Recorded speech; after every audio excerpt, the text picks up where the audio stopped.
بسم اللہ الرحمن الرحیم نحمدہ ونصلی ونسلم علی رسولہ الکریم اما بعد ومحصولہ ما ذکرہ بعض المحققین حیث قال کما ان فی الخارج موجودا قائما بذاتہ وموجودا قائما بغیرہ کذا فی الذہن معقول وهو مدرک قصدا ملحوظا فی ذاتہ یصلح ان یحکم علیہ وبہ ومعقول ومدرک طبعا وآلۃ لملاحظۃ غیرہ۔ اچھا جی، اب یہاں سے مصنف رحمۃ اللہ علیہ ومحصولہ سے حاصل محصول کی بحث کو شروع کر رہے ہیں۔ حاصل محصول کی بحث شرح جامی کے اندر اسم کے تعریف کے حوالے سے ایک مشہور بحث ہے جس کو عقلی بحث بھی کہا جاتا ہے، اور یہاں مصنف رحمۃ اللہ علیہ اس حوالے سے شروع سے ہی ایک سوال کا جواب وہ دینا چاہتے ہیں، اور سوال یہ پیدا ہوتا ہے کہ پیچھے ایک مثال گزری تھی، اور اس مثال کے اندر یہاں پر جیسے جو اسم کی تعریف میں لفظ آیا تھا فی نفسہ، تو اس کو فی نفسہا کی طرح قرار دیا تھا مصنف رحمۃ اللہ علیہ نے، اور کس طرح اس کو فی نفسہا کی طرح قرار دیا تھا، یعنی وہ جو مثال تھی الدار فی نفسہا حکمہا قضا، تو مصنف رحمۃ اللہ علیہ نے جو اسم کی تعریف میں فی نفسہ کا لفظ تھا، فی کو اعتبار کے نظر کے معنی میں لیا تھا، اور اس پر عربوں کا یہ قول پیش کیا تھا الدار فی نفسہا حکمہا قضا،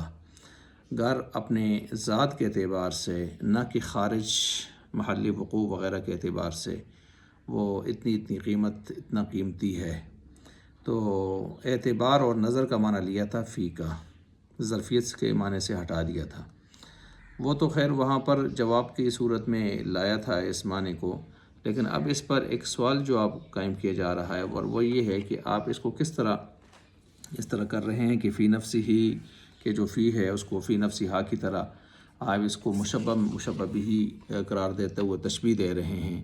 ہم اس بات کو نہیں مانتے۔ کیوں نہیں مانتے؟ اس لیے کہ فی نفسہ کا مقابلہ تو فی غیرہ کے ساتھ ہو سکتا ہے، لیکن الدار فی نفسہا حکمہا قضا میں جو فی نفسہا ہے اس کا مقابلہ لا فی نفسہا کے ساتھ تو ہو سکتا ہے، لیکن فی غیرہا کے ساتھ نہیں ہو سکتا۔ تو جب اسم والی تعریف میں جو فی غیرہ ہے، فی نفسہ ہے، اس کا مقابلہ فی غیرہ سے ہوتا ہے، لیکن یہ جو آپ نے عربوں کا قول پیش کیا ہے الدار فی نفسہا حکمہا قضا، اس میں فی نفسہا کا مقابلہ فی غیرہا کے ساتھ نہیں ہوتا، بلکہ لا فی نفسہا کے ساتھ ہوتا ہے۔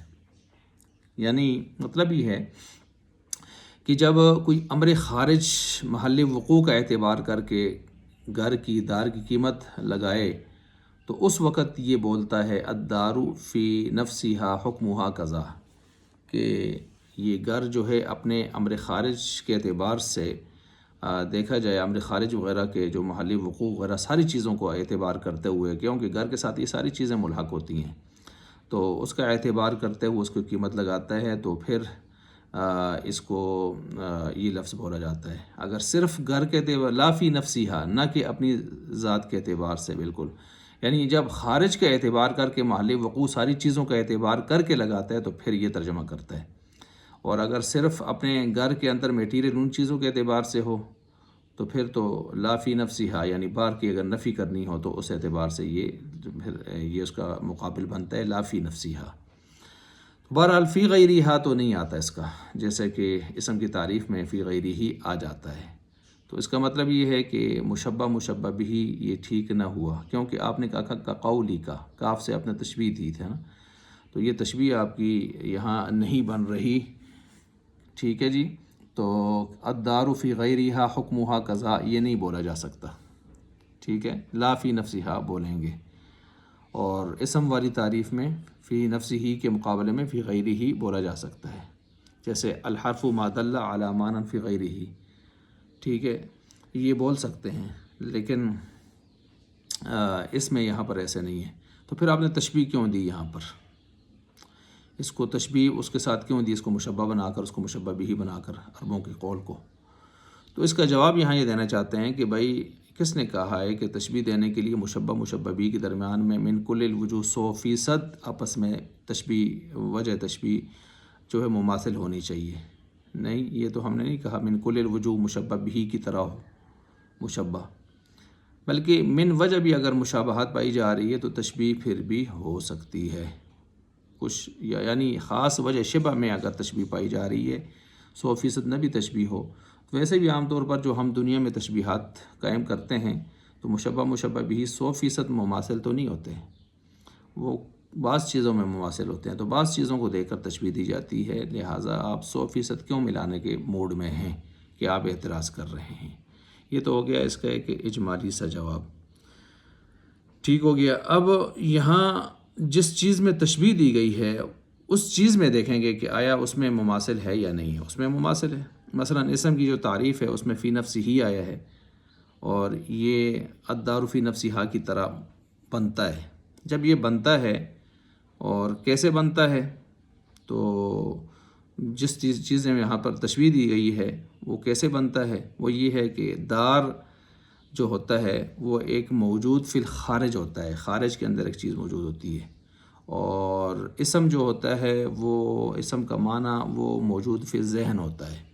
تو ایک چیز موجود فی الذہن ہو گئی اسم کا معنی، ادھر سے دار جو ہے وہ خارج کے اندر موجود ہو گیا، تو ایک موجود ہونے کی جو تشبیہ ہے اس کے ساتھ وہ بھی موجود ہے۔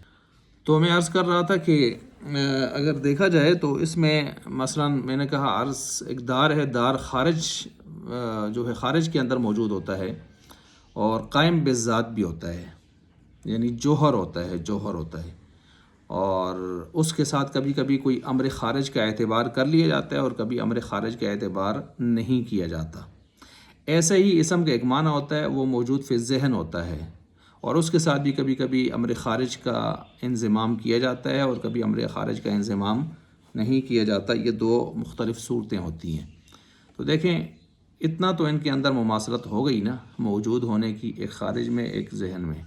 پھر قائم بالذات ہے کون جی؟ وہ دار جو ہے وہ قائم بالذات ہے، اور اس کے ساتھ ساتھ امر خارج کا کبھی اس کے ساتھ اعتبار ہے کبھی اعتبار نہیں ہے۔ ایسے ہی اسم کا معنی جو ذہن کے اندر موجود ہے اس کے ساتھ بھی کبھی امر خارج کا اعتبار ہے کبھی نہیں ہے۔ تو اتنی مماثلت کافی ہے تشبیہ دینے کے لیے۔ اب یہ تو ہو گیا جواب اس حوالے سے۔ تھوڑے اس جواب کو کھولتے ہیں ایک لاجیکلی، ایک عقلی اعتبار سے، کہ بھائی وجود کی دو قسمیں ہوتی ہیں۔ ایک یہ ہم نے کہا نا موجود ہونا، تو موجود وجود سے ہے نا، تو وجود کی دو قسمیں ہوتی ہیں، وجود خارجی، وجود ذہنی۔ وجود خارجی ہوتا ہے اس کی دو قسمیں ہیں، پھر آگے خارج میں جو چیز موجود ہوتی ہے، قائم بالذات ہوتی ہے یا قائم بالغیر ہوتی ہے۔ قائم بالذات ہو، اپنی ذات کے اعتبار سے قائم ہو، جو اپنے قیام میں کسی کا محتاج نہ ہو، تو اس کا دوسرا نام جوہر بھی ہے، جیسے میں نے عرض کیا، منطق میں بھی آپ نے اس کو جوہر پڑھا تھا۔ اور ایک قائم بالغیر ہوتا ہے کہ جو اپنے وجود میں دوسرے کے چیز کے وجود کا محتاج ہوتا ہے، اس کے بغیر نہیں ہو سکتا، وہ اس کو عرض بھی کہتے ہیں۔ اس کی مثال ہے رنگت، جتنی رنگتیں ہیں نا، رنگتیں وہ ساری اس میں عرض میں آتی ہیں۔ رنگت وہ اس کا اپنا کوئی وجود نہیں ہوتا، وہ کسی چیز کے اوپر ٹھہرتی ہے۔ دیوار سفید ہے تو سفیدی دیوار پر ہے، گاڑی سفید ہے تو سفیدی گاڑی کے اوپر ہے، تو مطلب گاڑی جوہر ہے، دیوار جوہر ہے، اس کے اوپر سفیدی جو سرخی، سیاہی جو بھی ہے، زردی، یہ ساری چیزیں کیا ہیں جی؟ یہ عرض ہیں، الوان سارے عرض میں آتے ہیں۔ اچھا جی، جب یہ آپ وجود کی دو قسمیں سمجھ گئے، خارجی اور ذہنی، اور خارجی کی آپ نے دو قسمیں پڑھ لی، قائم بالذات اور قائم بالغیر، اب وجود ذہنی کی طرف آئیں۔ وجود ذہنی جو ہوتا ہے موجود فی الذہن، اس کی بھی دو قسمیں ہیں۔ ایک وہ ہے جو مدرک ہوتا ہے، یعنی جس کو پایا جاتا ہے، حاصل کیا جاتا ہے، قصداً و بالذات، قصداً اس کا ارادہ کر کے، اور بالذات اس کو پایا جاتا ہے۔ کیا مطلب؟ یعنی خود اس کو حاصل کرنا مقصود ہوتا ہے، وہ مقصود بالارادہ، مقصود بالذات ہوتا ہے، اور اس کو کسی اور چیز کے لیے آلہ بنانا مقصد نہیں ہوتا، وہ خود ایک مقصودی چیز ہوتا ہے۔ دیکھیں وضو کو آپ عبادت مقصودہ نہیں ہے، ایک آلہ ہے نماز تک پہنچانے کے لیے، نماز کے درست جائز کرنے کے لیے۔ نماز عبادت مقصودہ ہے، وضو عبادت مقصودہ نہیں ہے، غیر مقصودہ ہے، وسیلہ ہے، ذریعہ ہے، آلہ ہے۔ یہ ویسے سمجھنے کے لیے ایک مثال میں نے دی ہے۔ دوسرا ہوتا ہے، دوسرا جو یہ ایک تو یہ ہو گیا نا کہ موجود فی ذہن کی پہلی قسم ہو گئی قصداً و بالذات۔ دوسری وہ ہوتی ہے جو مدرک تو ہوتا ہے، جس کو حاصل تو کیا جاتا ہے لیکن بالطبع ہوتا ہے، بالذات نہیں ہوتا، یعنی کسی دوسرے کے تعارف کے لیے وہ آلہ بنتا ہے، اس کو جاننا مقصد نہیں ہوتا، وہ کسی دوسرے کے تعارف کے لیے آلہ بنتا ہے۔ گویا اس کو اس لیے جانتے ہیں کہ اس کو ہم نے آلہ بنانا ہے اور ایک دوسری کوئی چیز اس سے حاصل کرنی ہے۔ جب آپ یہ تعریفیں سمجھ گئے تو اب ویسے ایک حصی مثال اس معاملے کو بات کو سمجھنے کے لیے میں پیش کرتا ہوں۔ مثلاً آپ بازار گئے ہیں، وہاں سے آپ نے ایک آئینہ خریدا ہے۔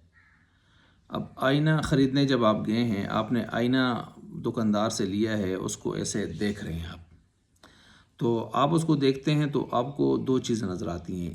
ایک تو آئینہ نظر آتا ہے جس کو آپ ہاتھ میں اٹھائے ہوئے ہیں، جس کو خرید رہے ہیں، دوسرا اس کے اندر آپ کو چہرہ بھی نظر آتا ہے اپنا۔ اب اس میں جو آئینہ ہے وہ مدرک بالذات ہے اس وقت، کیونکہ اس وقت آپ اپنا چہرہ دیکھنا مقصد نہیں ہے، آئینہ کی کوالٹی دیکھنے مقصد ہے، خرید رہے ہیں نا، تو یہ مدرک بالذات ہوا، خود اس کو دیکھنا مقصود ہے، آئینے کو کوالٹی دیکھنی ہے، چیز خرید رہے ہیں آپ۔ اور چہرہ یہاں پر جو آپ کو نظر آ رہا ہے یہ مدرک بالطبع ہے، یہ گریوی میں آپ کو نظر آ رہا ہے، گریوی میں، ٹھیک ہے۔ اچھا، اور یہ تو ہو گیا ایک میں، یہ اب چہرہ دیکھنا یہاں پر مدرک بالطبع ہے اور مقصود بالذات نہیں ہے، ٹھیک ہے، مفت میں نظر آ رہا ہے۔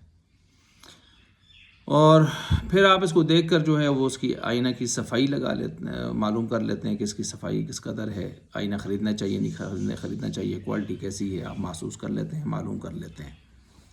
آئینہ صاف نظر آ رہا ہے نہیں آ رہا، دھندلاہٹ ہے یا نہیں ہے، صاف ستھرا ہے۔ اچھا جی، یہ آپ گھر لے کے آ گئے، آئینہ گھر جب لے کر آ گئے تو گھر میں اب آپ نے اس کو دیوار پر لگا دیا، اس کے بعد آپ کو ضرورت محسوس ہوئی اپنے آپ کو ذرا سیٹ کرنے کی، اور آپ اس کے آگے کھڑے ہو گئے، ابھی اپنے تیل کنگا شنگا کر رہے ہیں، تو اس وقت وہ آئینہ آپ دیکھ رہے ہیں۔ اس وقت جو آپ آئینہ دیکھ رہے ہیں اس میں بھی آپ کو دو چیزیں نظر آ رہی ہیں، آئینہ بھی نظر آ رہا ہے، آئینے کے اندر صورت بھی نظر آ رہی ہے، لیکن اب ذرا صورتحال بدل گئی ہے نا۔ اب آئینہ جو آپ کو چہرہ نظر آ رہا ہے وہ مدرک بالذات ہو گیا، وہ جو پہلے مدرک جو ہے مدرک بالذات تھا وہ وہاں سے نکل گیا، مدرک بالطبع ہو گیا، جو مدرک بالطبع تھا وہ مدرک بالذات ہو جائے گا۔ اب آپ جو چہرہ دیکھ رہے ہیں یہ مدرک بالذات ہے، اور آئینہ جو آپ کو نظر آ رہا ہے وہ مدرک بالطبع ہے، ٹھیک ہے۔ اور مدرک بالذات جو ہوتا ہے وہ موجود خارجی قائم بالذات کی طرح ہوتا ہے، مدرک بالذات جو ہوتا ہے وہ موجود خارجی قائم بالذات کی طرح، جوہر کی طرح ہوتا ہے، ٹھیک ہو گیا۔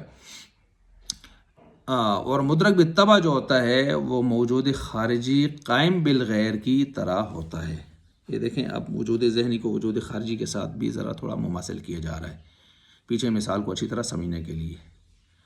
تو اب مدرک بالذات جو ہوتا ہے وہ جب قائم بالغیر ہوتا ہے، وجود خارجی کی طرح اس طرح ہوتا ہے، تو قائم بالذات کی طرح ہوتا ہے، تو وہ پھر محکوم علیہ بھی بنتا ہے اور محکوم بھی بنتا ہے، دونوں کی صلاحیت رکھتا ہے۔ جو مدرک بالطبع ہوتا ہے وہ محکوم علیہ اور محکوم بھی بننے کی صلاحیت نہیں رکھتا۔ یہاں تک جب آپ سمجھ گئے تو اب اس کو سمجھیں، دیکھیں ایک آدمی ہے، شروع میں جب بچے کا نام رکھتا ہے تو وہ جو نام رکھتا ہے اس کا معنی بھی معلوم کرتا ہے، اس کا معنی کیا جی، اس کا معنی کیا جی۔ اس وقت معنی جو ہوتا ہے نام کے اندر وہ مدرک بالذات ہوتا ہے، لیکن بعد میں جل کے جب اس کا نام رکھ لیا جاتا ہے پھر لوگ اس کو پکارتے ہیں، مثلا جب رکھتے ہیں کہتے ہیں عبداللہ اللہ کا بندہ جی، اس لیے نام رکھا۔ بعد میں لوگ اس کو ساری زندگی عبداللہ عبداللہ کہتے رہتے ہیں، تو مراد اللہ کا بندہ نہیں ہوتا بلکہ وہ آدمی ہوتا ہے۔ جو معنی رکھتے وقت، نام رکھتے وقت آپ نے ملحوظ رکھا وہ مدرک بالذات تھا اور نام مدرک بالطبع تھا، لیکن جب بعد میں جب نام استعمال ہونے لگا تو وضع کے اعتبار سے وہ تھا، وضع ابتدا، لیکن جب استعمال کے اعتبار سے دیکھا جائے تو پھر ساری زندگی وہ جو عبداللہ عبداللہ لوگ کہہ رہے ہیں وہ اس کی ذات مدرک بالذات جو ہے، اس کی ذات جو ہے وہ مدرک بالذات ہو گئی، اور دوسرا جو اس کا معنی ہے وہ مدرک بالطبع ہو گیا۔ اگر بعد میں کوئی اس کا معنی لیتا بھی ہے تو مدرک بالطبع کے طور پر ہوگا۔ امید ہے کہ آپ اس بات کو سمجھ گئے ہوں گے یہاں تک جو میں نے بات کی ہے۔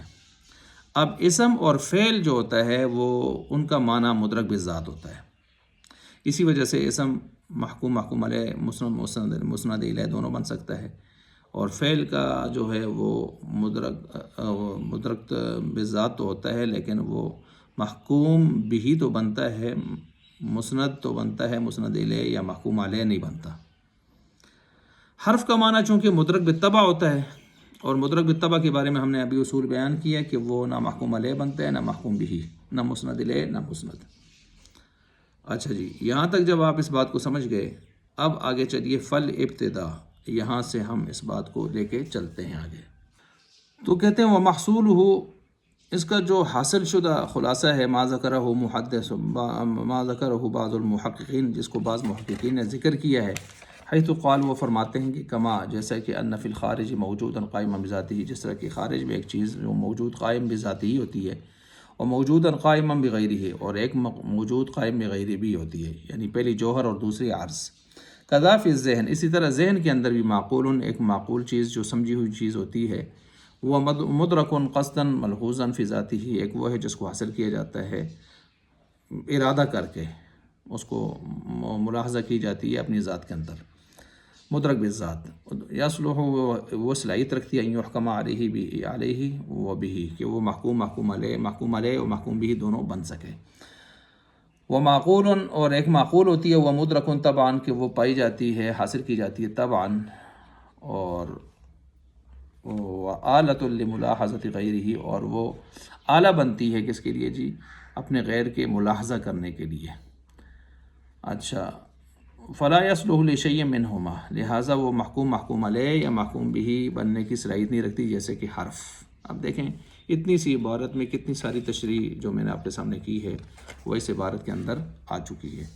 ابھی آگے فل ابتدا کا معاملہ آ گیا۔ یہاں ایک سوال پیدا ہوتا ہے کہ آپ کہتے ہیں کہ فعل مسند الیہ نہیں بنتا، ہم آپ کو دکھاتے ہیں بنتا ہے، جیسے فعل مضارع، مثلا یضرب فعل مضارع، یضرب فعل مضارع، یضرب کیا ہے جی؟ فعل مضارع، یضرب یہ فعل مضارع ہے اور یہ مبتدا بن رہا ہے، اور فعل مضارع یہ موصوف صفت مل کر کیا بن رہی ہے؟ خبر بن رہی ہے۔ تو آپ نے یہاں تو فعل مضارع بن گیا جی مسند الیہ۔ تو جو آپ دیا کہ اللہ کے بندو، یہ جو آپ نے فعل مضارع کا لفظ استعمال کیا ہے، یضرب کا جو استعمال کیا ہے، یہ یضرب فعل اپنے فعلیت کے ساتھ یہاں استعمال نہیں ہوا، یہ لفظ یضرب استعمال ہوا ہے، لفظ یضرب، ٹھیک ہے؟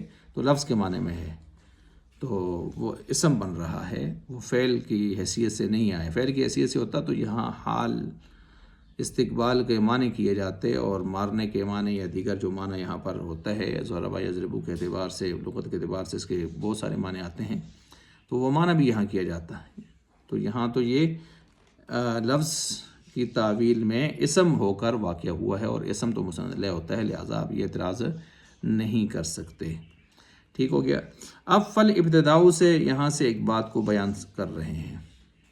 اس بات کو بیان کرنے سے پہلے ایک چھوٹی سی بات ذہن میں رکھ لیں۔ خلاصہ اس کا یہ بنتا ہے کہ نا کہ ابتدا کا جو لفظ ہے، جب آپ شروع سے پڑھیں گے، ابتدا یبتدی ابتداءً، لغت کے اعتبار سے، کہ ابتدا کا معنی ہوتا ہے جی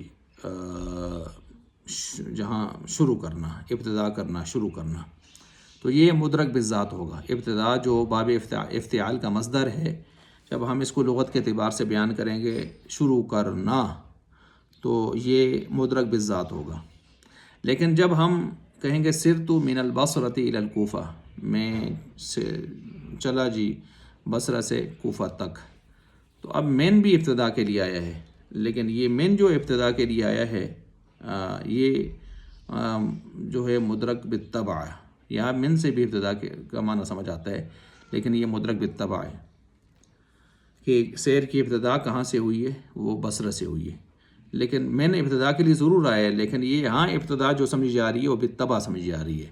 لیکن جب آپ ابتدا یبتدی ابتداءً باب افتعال کے مصدر کو سمجھاتے ہیں، پڑھتے ہیں، سمجھاتے ہیں، سمجھتے ہیں، تو اس وقت یہ مدرک بالذات ہوتا ہے، کیونکہ وہ اسی وقت وہ موضوع بحث ہوتا ہے اس وقت ابتدا۔ لیکن جب آپ کسی لفظ کے ضمن میں اس ابتدا کو مراد لے رہے ہوتے ہیں تو اس وقت مدرک بالطبع ہوتا ہے۔ امید ہے آپ اس نقطے کو سمجھ گئے ہوں گے، یہی نقطہ یہاں پر اب فالابتدا سے بیان ہو رہا ہے۔ تو کہتے ہیں قولہ فالابتدا مثلا اذا لاحظ العقل، کہ جب عقل اس کو ملاحظہ کرے قصداً و بالذات، تو یہاں سے شارع مدرک بالذات اور مدرک بالطبع کی مثال بیان کر رہے ہیں اور اس کو واضح کرنا چاہتے ہیں۔ چنانچہ وہ فرماتے ہیں کہ خلاصہ اس کا یہ بنتا ہے کہ ابتدا ایک معنی ہے، اور جب عقل اس کا لحاظ کرتی ہے قصداً و بالذات، بغیر خیال کیے اس کے کہ ما منہ الابتدا، کہ وہ جس سے ابتدا کرنے مقصد ہے کہ کہاں سے ابتدا کریں گے، بس ابتدا کے معنی کو سمجھانا ہوتا ہے، مقصد ہوتا ہے۔ تو اس صورت میں پھر اس کو جاننا، چونکہ اسی ابتدا کو جاننا مقصد ہوتا ہے، نہ یہ کہ وہ ابتدا کہاں سے کرنی ہے کہاں سے نہیں کرنی، تو اس صورت میں یہ مدلول بنتا ہے لفظ ابتدا کا، جو باب افتعال کا کیا ہے، مصدر ہے، جس کا معنی کیا ہے، شروع کرنا۔ تو یہ مدرک بالذات ہو کر معنی اسمی ہوگا، اور یہ مستقل بالمفہوم بنے گا، مستقل بالمفہومیت رکھے گا، اور یہ محکوم علیہ بھی بن سکتا ہے، محکوم بھی بن سکتا ہے، صلاحیت رکھتا ہے اس بات کی، کیونکہ اس میں دونوں صلاحیتیں ہوتی ہیں محکوم علیہ بننے کی۔ تو یہ مدرک بالذات ہوگا، مدرک بالطبع نہیں ہوگا۔ لیکن آگے چل کے جب ہم اس کو استعمال کریں گے، اور استعمال کرتے ہوئے عقل اس کا لحاظ کرے گی بالطبع، مثلا وہی سرت من البصرۃ الی الکوفہ، کہ بصرہ سے سیر کی ابتدا ہو گئی، جی کہاں تک ہو گئی، وہ کوفہ تک ہو گئی۔ تو پھر ایسی صورت میں جب ہم من کو استعمال کریں گے ابتدا کے لیے، اور چلتے ہوئے ہم ابتدا والا معنی لیں گے کہ سیر کی ابتدا کہاں سے ہو گئی، بصرہ سے ہو گئی، تو یہاں ابتدا کوئی مقصودی نہیں ہے، طبعی طور پر ایک چیز سامنے آ رہی ہے، قریبی میں آ رہی ہے ایک چیز، تو وہ ابتدا والا معنی جو من کی مفہوم سے ہم سمجھیں گے، وہ غیر مستقل بالمفہومیت رکھے گا، مدرک بالذات نہیں ہوگا، مدرک بالطبع ہوگا، اور وہ محکوم علیہ اور محکوم بھی بننے کی صلاحیت نہیں رکھے گا۔ تو چنانچہ من حرف ہے، حرف جو ہے محکوم علیہ بننے کی صلاحیت بھی نہیں رکھتا۔ اچھا جی، اب امید ہے کہ آپ اس بات کو اچھی طرح سمجھ گئے ہوں گے۔ جب آپ اس بات کو سمجھ گئے ہیں تو آگے کہہ رہے ہیں وَلَزِمَهُ تَعَقُّلُ مُتَعَلِّقَاتِهِ اجمالاً، یہ ایک سوال کا جواب ہے۔ سوال یہ پیدا ہوتا ہے کہ جب ابتدا کا عقل لحاظ کرے قصداً اور بالذات، تو اس وقت بھی یہ ایک نسبت کی حیثیت میں سامنے آتا ہے۔ یعنی مطلب یہ ہے کہ یہاں سے ایک سوال جواب دے رہے ہیں نا وَلَزِمَهُ سے، کہ آپ نے کہا ہے نا کہ لفظ ابتدا جو مصدر والا ہے وہ مدرک بالذات ہوتا ہے، اور محکوم علیہ بننے کی صلاحیت رکھتا ہے، اور وہ غیر کا محتاج نہیں ہوتا۔ لیکن ہم دیکھتے ہیں کہ اگر آپ ابتدا کا لفظ شروع سے اسے بولتے ہیں تو اس وقت بھی یہ ایک نسبت ہوتی ہے ابتدا، اور اس کے لیے نسبت جہاں آ جائے تو منصوب الیہ کا ہونا خیال کرنا یہ ضروری ہوتا ہے۔ یعنی مطلب یہ ہے کہ لفظ ابتدا جب مصدر ہے باب افتعال کا، تو یہ لفظ ابتدا مصدر باب افتعال کا مدلول بنے گا پھر یہ، اور یہاں پر پھر منصوب اور منصوب الیہ کا خیال کرنا بھی ضروری ہوگا، ذکر کرنا ضروری ہوگا کہ ابتدا کہاں سے اور کس چیز کی طرف ہو رہی ہے، تو کس کی ابتدا ہو رہی ہے اور کہاں سے ہو رہی ہے، تو یہ چیزیں تو خود بخود ذہن میں آئیں گی پھر نا ابتدا کے ساتھ، لفظ ابتدا کے مفہوم کے ساتھ۔ تو گویا یہ محتاج تو ہو گیا غیر کا، تو یہ مستقل بالمفہومیت پھر کیسے رہا اس کے اندر یہ معاملہ؟ مستقل بالمفہومیت تو ختم ہو گئی، یہ تو حرف کے مشابہ ہو گیا، غیر مستقل بالمفہوم ہو گیا۔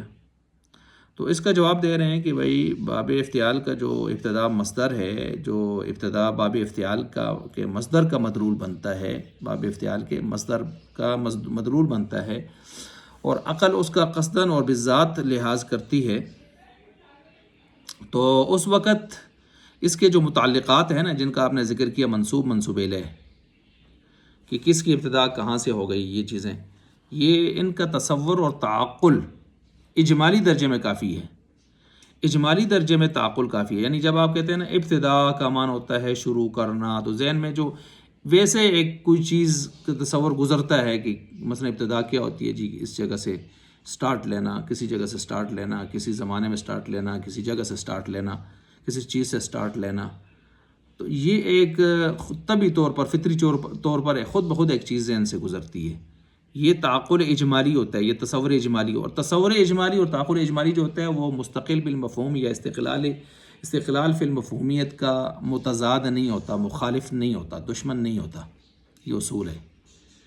ہاں تصور و تعقل تفصیلی جو ہوتا ہے وہ دشمن ہے کس کا؟ جو ہے وہ استقلال فی المفہومیت کا. تو لہٰذا وہ یہاں مراد نہیں ہے، یہاں اجمالی مراد ہے. لیکن یہ جو من والا سے جو ابتدا ہوتی ہے نا، وہ ابتدا وہ اس کو جب تک آپ اس کے ساتھ باقاعدہ کسی چیز کی ابتدا مینشن نہ کریں کہاں تک ہے، کہاں سے ہے، اس وقت تک من اپنا مفہوم سمجھا نہیں سکتا. مثلا من آپ کہتے ہیں سرت من البصرۃ الی الکوفہ، تو من کے ساتھ بصرہ لگے تب جا کے من کی ابتدا کا مفہوم اچھی طرح سمجھایا، ورنہ بصرہ ساتھ نہ ہوتا یا اس جیسا کوئی لفظ ساتھ نہ ہوتا تو من اپنا مفہوم سمجھا ہی نہیں سکتا. تو گویا اس کے ساتھ جو ہم تصور کرتے ہیں نا منصوب الیہ کا، متعلقات کا، تو وہ لازمی اور تفصیلی درجے میں کرتے ہیں، تو اس لیے وہ مدرک بالطبع ہو گیا. اچھا جب آپ اس بات کو سمجھ گئے تو اب اس کو سمجھنے کے لیے مزید آگے سمجھانے کے لیے کچھ اور بحث کو طول دیا جاتا ہے.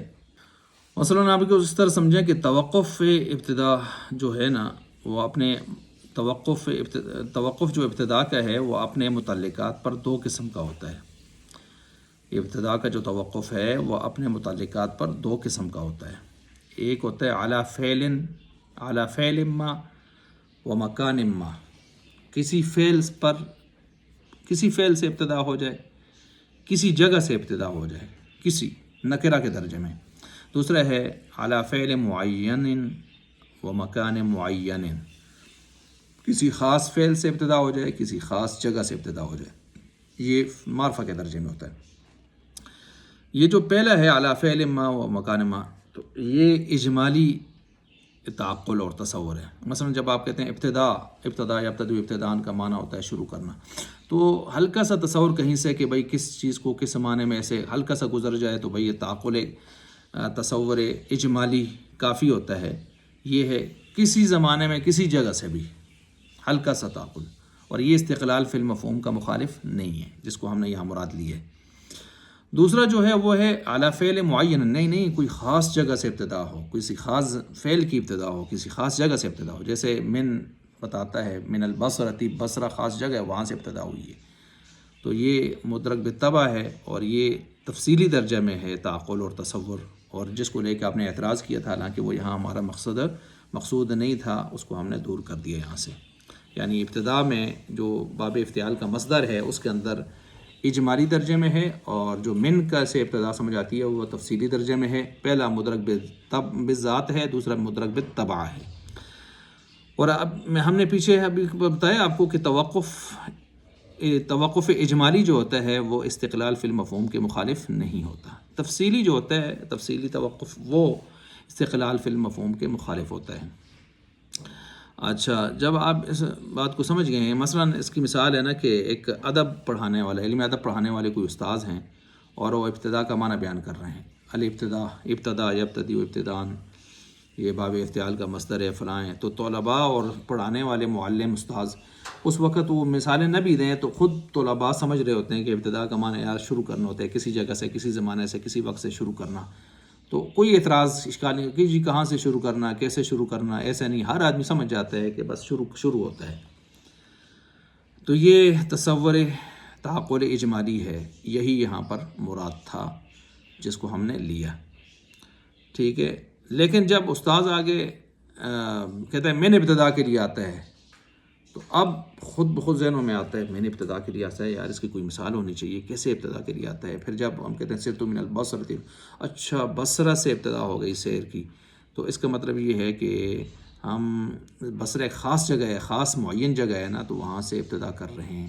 تو یہ مدرک بالطبع ہو گئی. اور ابتدا یہاں پر جو مفہوم سمجھ آ رہا ہے مدرک بالطبع کے طور پر سمجھ آ رہا ہے. اصل تو بصرہ سے سیر کو بتایا جا رہا ہے، لیکن ابتدا کا مفہوم اس سے بالطبع طور پر سمجھ آ رہا ہے. اچھا، تو لہٰذا آپ سمجھ گئے ہوں گے اس چیز کو. یہ ہے وہ محصول کی جو بحث میں نے آپ کے سامنے کی ہے. اس محصول ابتداء فرماتے ہیں مصنف رحمۃ اللہ پس ابتدا مثلا اذا لاحظه العقل قصدا وبالذات كان معنى مستقلا بالمفہومیت ملحوظا فی ذاته. امید آپ سمجھ گئے ہوں گے کہ عقل نے اس کو ملاحظہ کیا ہے قصدا اور بالذات اور مستقل بالمفہوم کے طور پر اس کو لیا ہے، ملحوظا فی ذاتی اپنے ذات میں اس کا لحاظ کرتے ہوئے. وَلَزِمَهُ اور تعقل متعلق ہی اجمالاً، اور اس کا سمجھنا جو ہے اس کے متعلقات کا منصوب لے کا اجمالی درجے میں کافی ہے. وطبعاً من غیر حاجت الی ذکرہ، بغیر ضرورت پڑنے اس کے تفصیلی ذکر کے. وہو بہذا الاعتبار، اور اسی اعتبار کے ساتھ مدلول و لفظ الابتداء، یہ جو لفظ ابتداء کا جو مدلول ہے مصدر جو باب افتعال کا ہے اس کا جو مدلول ہے فقط فلا حاجت فی الدلالۃ علیہ الی ضم کلمۃ اخری، کسی اور کلمے کی طرف ملانے کی ضرورت یہاں پر پیش نہیں آتی. مستقل مفہوم ہے، وہ مدرک بالذات ہے. لتدل علی متعلق ہی، کیونکہ یہ اپنے متعلق کے اوپر دلالت کرتا ہے. اجمالی درجے میں خود بخود سمجھا جاتا ہے، توقف اجمالی. وَهَذَا هُوَ الْمُرَادُ بِقَوْلِهِمْ، اور یہی مراد ہے ان کے اس قول سے إِنَّ لِلْإِسْمِ وَالْفِعْلِ مَعْنًى كَائِنًا فِي نَفْسِ الْكَلِمَةِ، کہ بے شک اسم اور فعل کے لیے ایک معنی ہوتا ہے جو ہوتا ہے نفس کلمہ کے اندر، جو دلالت کرتا ہے کلمہ اس معنی کے اوپر.